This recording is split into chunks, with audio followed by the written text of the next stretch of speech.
అంటే మోసంతో బతికేటటువంటి వాళ్ళు తప్పుడు ప్రచారాలు చేసి అంటే భావోద్వేగాలు రెచ్చగొట్టి ఈ మత విద్వేషాలు రెచ్చగొట్టి ఓట్లు తీసుకొని అధికారంలో ఉండాలని కోరుకునేటటువంటి వాళ్ళు సత్యం చెప్తే వాళ్ళు భరించలేరు. సమస్య అది.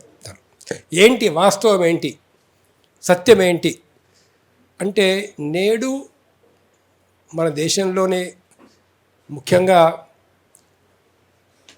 చరిత్రకు సంబంధించిన విషయాలు కావచ్చు, ఆధ్యాత్మిక సంబంధించిన విషయాలు కావచ్చు, మత సామరస్యం గురించి కావచ్చు, రమణమూర్తి గారు విశేషమైనటువంటి కృషి చేస్తున్నారు.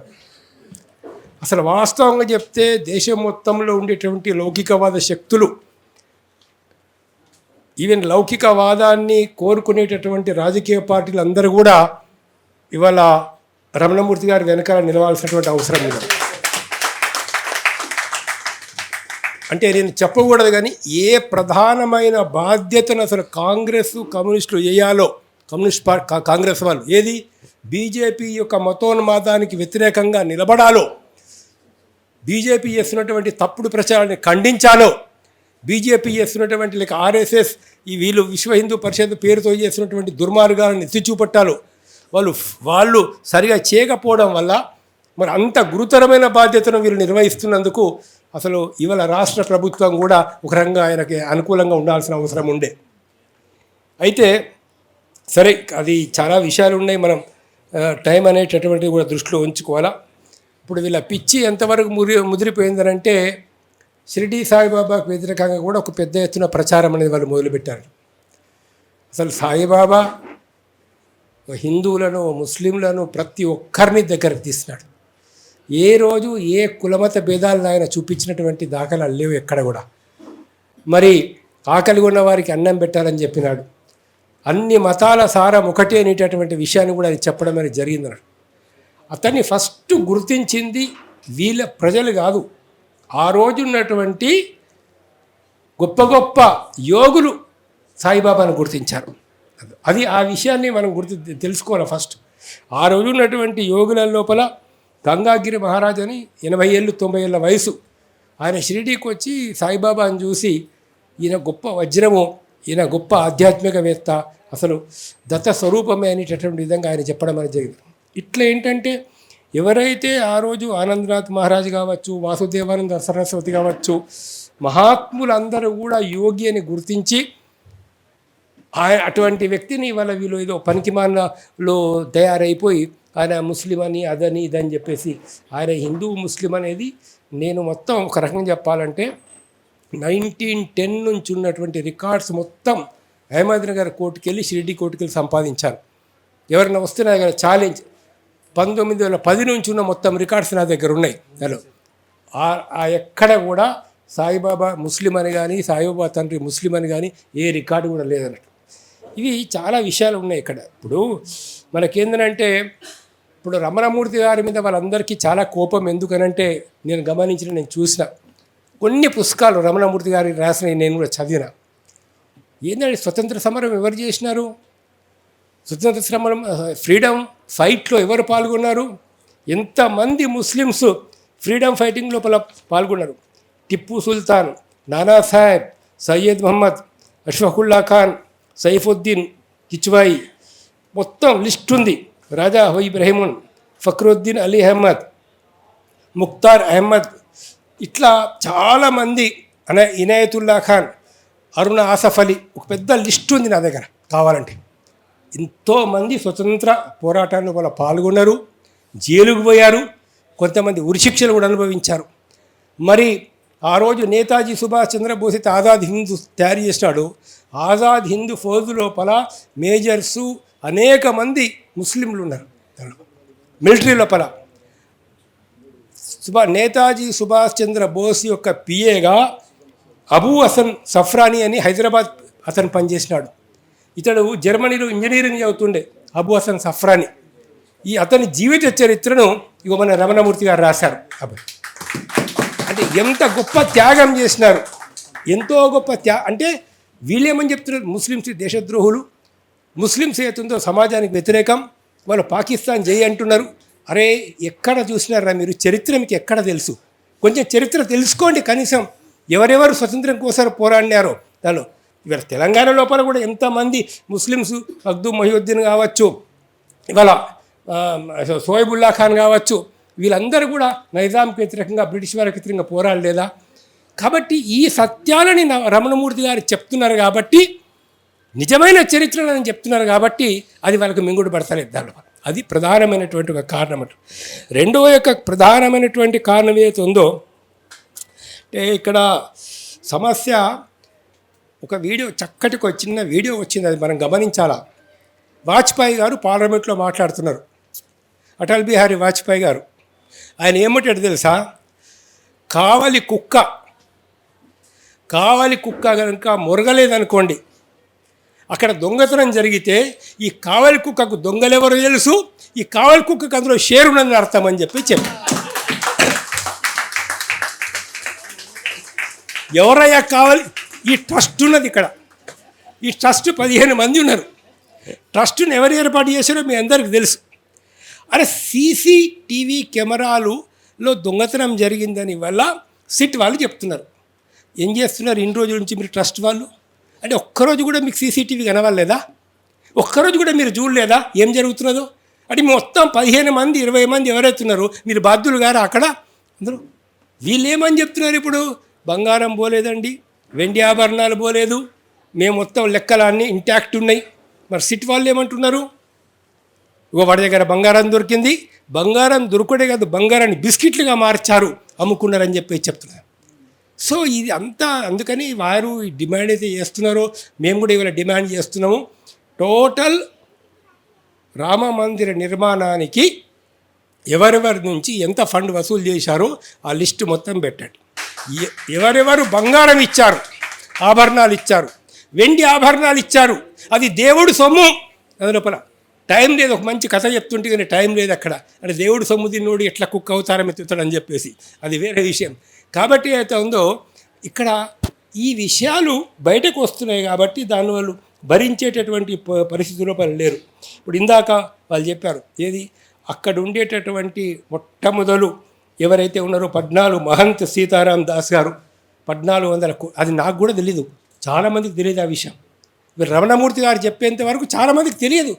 మరి అంత గొప్ప పరిశోధన చేసి అన్ని సాక్ష్యాలు సంపాదించి అన్ని వివరాలు సంపాదించి మనకు చెప్తున్నందుకు ఆయనకు మనం ధన్యవాదాలు తెలపాలి కదా.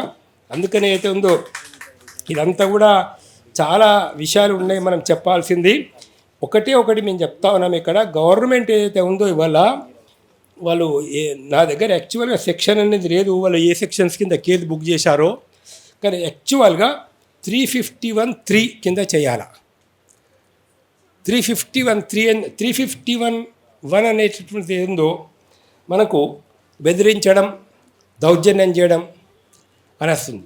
ఇది 351(3) చంపుదామని చెప్పేది బెదిరించడం, భయాందోళన, ప్రాణహాని కలిగిస్తామనేటటువంటి ఒక విధంగా చేయడం ఆ తీవ్రమైన నేరం కింద అది అవుతుందన్నట్టు. దానికి మిగతా అన్ని sections bailable. 114 bailable, 115 bailable, 131 bailable, 1315 bailable, 1312 bailable. ఒక్క 1513 అదొక్కటే కాగ్నిజబుల్ అండ్ నాన్ బెయిలబుల్. మరి పోలీసు వాళ్ళకు కొద్దిగా ఆలోచన ఉంటే వాళ్ళు ఆలోచించి వాళ్ళ కమిషనర్ గారికి మేము విజ్ఞప్తి చేస్తున్నాం, అదేవిధంగా డీజీపీ గారికి విజ్ఞప్తి చేస్తున్నాం, మొత్తం మీడియా ముఖంగా మీరు ఆ రోజు జరిగినటువంటి సంఘటనలు కావాలంటే మీరు టీవీ తెప్పించుకొని చూసి ఆయన చంపుతాని బెదిరించలేదా, చంపుతాని కనుక బెదిరిస్తే తప్పనిసరి 351(3) అనేది వస్తుంది. అది ఆ విధంగా నాన్ బెయిలబుల్ కేసు పెట్టాలని చెప్పేసి అతను అరెస్ట్ చేసి వెంటనే జైలుకు పంపాలని చెప్పేసి కూడా మనం డిమాండ్ చేస్తాం. ఇక్కడ చాలా విషయాలు ఉన్నాయండి, అసలు అంటే టైం లేదు. కానీ ఇప్పుడు రమణమూర్తి గారు ఇంకొక వీళ్ళందరూ మనందరం కూడా ఒక కార్యక్రమం చేస్తున్నారు. ఏంటంటే గోవధ నిషేధించాలా.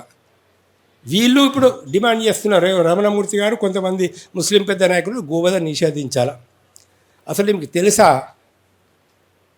బీఫ్ ఎక్స్పోర్టింగ్ అంటే మాంస ఎగుమతి విదేశాలకు ఎవరు చేస్తున్నారు? మొత్తం నా దగ్గర కంపెనీ లిస్ట్ ఉంది. మొత్తం కంపెనీల లిస్ట్ ఉంది నా దగ్గర, ఎవరెవరు బీఫ్ ఎక్స్పోర్ట్ చేస్తున్నారు అనేటువంటి ఒక కంపెనీ ఒక లిస్ట్ ఉంది అన్నమాట. అందరూ దాదాపు మార్వాడీలు, గుజరాతీలు, వ్యాపారస్తులు, పెద్ద పెద్ద వ్యాపారస్తులు వాళ్ళు చేస్తూ ఉన్నారు. టోటల్ మొత్తం లిస్ట్ అంతా కూడా. కాబట్టి అవుతుందో ఇప్పుడు అల్నూర్ సునీల్ సోదు అనే చేస్తున్నాడు, అరేబియన్ సునీల్ కపూర్ అనే అతడు చేస్తాడు. దాని తర్వాత ఎంకే ఓవర్సీస్ మదన్ అబోట్ చేస్తున్నాడు. ఆల్ కబీర్ సతీష్ ఆయన చేస్తున్నాడు. MRK frozen food Madan Abbott చేస్తున్నాడు. ఏవి ఎక్స్పోర్ట్ ఓపీ అరోరా చేస్తున్నాడు. తెలిసిందా అండి? ఒక 3-4 ముస్లిమ్స్ ఉండిండొచ్చు, కానీ మొత్తం మెజారిటీకి మెజారిటీ వీళ్ళు చేస్తున్నారు. మరి వీళ్ళకి లైసెన్సులు ఎవరు ఇచ్చారు? పర్మిషన్ ఎవరు ఇస్తున్నారు? ఎక్స్పోర్ట్ లైసెన్సులు ఎవరు ఇస్తారు? 30 కోట్ల డబ్బు చూడు సార్ చెప్తుంది ఇక్కడ. వీళ్ళ వ్యాపారం ఏదైతే ఉందో ఎక్స్పోర్టు, ఇంకొక చాలా ఆశ్చర్యకరమైన విషయం, అది బీజేపీ వాళ్ళు, ఆర్ఎస్ఎస్ వాళ్ళు, గోరక్ష వాళ్ళు తెలుసుకోవాల్సిన విషయం. గత 8 సంవత్సరాలలో మనం ప్రపంచంలో బీఫ్ ఎక్స్పోర్ట్లో 8వ స్థానంలో, 9వ స్థానం లోపల, ఇవాళ 3వ స్థానానికి వచ్చినాం. అంటే ఎంత ఒక దశలో నెంబర్ 1 అయినాం. దీని లోపల 300 ఒక్కొక్క కొన్ని కంపెనీలు 300 కోట్ల రూపాయల బీఫ్ ఎక్స్పోర్ట్ చేస్తూ ఉన్నాయి. దీనిలో అన్ని లెక్కలు ఉన్నాయి మన దగ్గర. బీఫ్ ఎక్స్పోర్ట్ జరుగుతున్నది హైదరాబాద్. సో అంటే ఈ విషయాలు చాలామందికి తెలియవు. ఇక్కడ ఇప్పుడు భారతదేశంలో, మన దేశంలో ఉన్నటువంటి ఒక దౌర్భాగ్యం ఏంటంటే, ఏవైతే విషయాలు కాంగ్రెస్ పార్టీ వాళ్ళు, మిగతా పార్టీ వాళ్ళు, డెమోక్రటిక్ పార్టీ వాళ్ళు ప్రజలందరూ ఎడ్యుకేట్ చేయాలో, సెక్యులరిజం గురించి, మిగతా సామరస్యం గురించి చెప్పాలో వాళ్ళు చెప్పలేకపోవడం వల్ల మాలాంటి వాళ్ళం చెప్పాల్సి వచ్చేసరికి అక్కడ పెద్ద గొడవలు అనేది జరుగుతున్నాయి. కాబట్టి దీని వెనకాల ఏవైతే ఉందో ఒక భావజాలం ఉంది. ఆ భావజాలాన్ని ఏదైతే ఉందో మనం పోగొట్టాల్సినటువంటి అవసరం ఉంది. దాన్ని మీరు దృష్టిలోపల పెట్టుకోవాలని చెప్పేసి నేను కోరుతా ఉన్నాను. ఇంకొక నిమిషం కూడా మీరు అవకాశం ఇస్తే, శంభుక వధ అనేటటువంటిది రామాయణం, ఒరిజినల్ రామాయణంలో లేదు. దాని మీద నేను ఒక పెద్ద వ్యాసం రాసిన. శంభుక ఎవరు?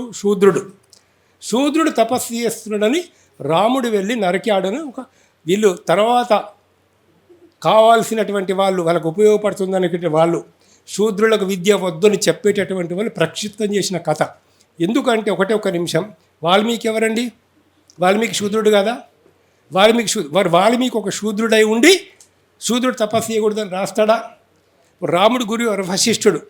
వశిష్ఠుడెవరు? బీసీ ఒక రకంగా చెప్పాలంటే.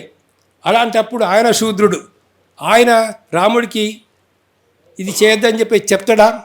అట్లనే రామాయణం మొత్తంలో చూసుకుంటే రాముడు అంటే నది దాటేటప్పుడు ఎవరి దగ్గర ఆతిథ్యం తీసుకున్నాడు? గుహుడి దగ్గర ఆతిథ్యం తీసుకున్నాడు. అక్కడ ఉందా క్యాస్ట్ ఫీలింగ్? లేదు. మరి దాని తర్వాత శబరి దగ్గరికి పోయారు. శబరి ఎవరు? శబరి గురువు ఎవరు? మాతంగ మహర్షి ఎవరు? ఒక చండాల స్త్రీకి పుట్టినటువంటి యోగి, గొప్ప యోగి, ఆ రోజు లోపల గొప్ప తపస్సు చేసుకున్నవాడు. మరి ఇవన్నీ చూస్తే రామాయణంలో ఇది ఎక్కడికి వెళ్ళి వచ్చింది? తర్వాత వీళ్ళు దుర్మార్గం చేత అనేక పుస్తకాల లోపల ఒక డామినేషన్ కోసం కింది కులాల వాళ్ళకు చదువు విద్య వద్దని చెప్పేటటువంటి వాళ్ళు అత్యంత దుర్మార్గంగా కొన్ని కథలను ప్రవేశపెట్టారు దీని లోపల. కాబట్టి చాలా విషయాలు ఉన్నాయి. సరే, ఏదైనా సమయం లేదు కాబట్టి అందరికీ ధన్యవాదాలు. సెలవు.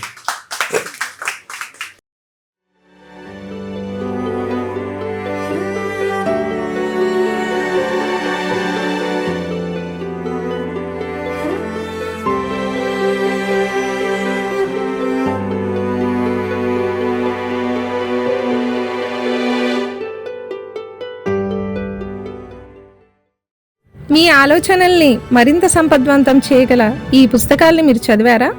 ప్రతులకు జై భారత్ పబ్లికేషన్స్, 9848030089.